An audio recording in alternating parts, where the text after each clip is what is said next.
জিএমচিএইচত nurse নিযুক্তি সন্দৰ্ভত অধীক্ষক ডাক্তৰ দেৱজিৎ চৌধুৰীৰ মন্তব্য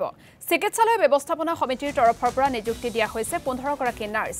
এটা সপ্তাহৰ ভিতৰত এই 15 গৰাকী নাৰ্ছে যোগদান কৰিব বুলি উল্লেখ কৰিলে অধীক্ষকগৰাকীয়ে এনএইচএমৰ ফালৰ পৰা অন্যান্য স্থানত কৰ্মৰত 15 গৰাকী নাৰ্ছক জিএমচিএইচত নিযুক্তি দিয়া হৈছে বুলি সদৰি কৰিলে ডাক্তৰ দেৱজিৎ চৌধুৰীয়ে 30 গৰাকী নাৰ্ছে যোগদান কৰাৰ পাছত প্ৰতিটো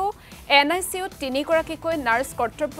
কৰ্তব্যত নিয়োজিত কৰিব পৰা যাব বুলি মন্তব্য কৰে জিএমচিএইচৰ অধীক্ষকগৰাকী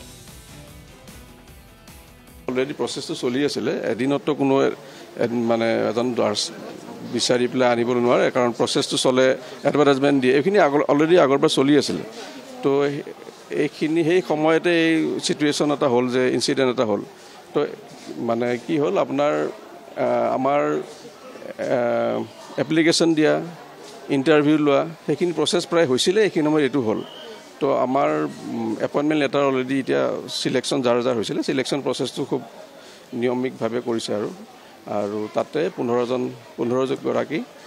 আমি চিষ্টাৰক আইডেণ্টিফাই কৰি তেওঁলোকক এপইণ্টমেণ্ট লেটাৰ দিছে তেওঁলোকে সেই জইনিং কৰোঁতে ধৰক এই সপ্তাহটো লাগিব আৰু কিছুমানে বেলেগ বেলেগ জেগাত কৰ্মৰত হৈ আছে তেওঁলোকক এৰি দিব লাগিব ন আৰু তাৰ উপৰিও আমাক নেশ্যনেল হেল্থ মিছনে আৰু 15 গৰাকী তেওঁলোকৰ অলৰেডি বেলেগ বেলেগ জেগাত থাকাখিনি আমাক ট্ৰেন্সফাৰ কৰি দিব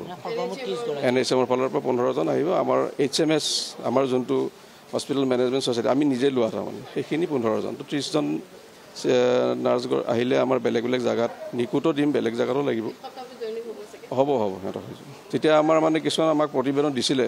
আমাৰ এনে দুজনী থাকে এতিয়া 3জনী দিব দিছিলে আমি তেতিয়া 3জনীকে প্ৰত্যেকটা নিকুতে দিব পাৰিম আৰু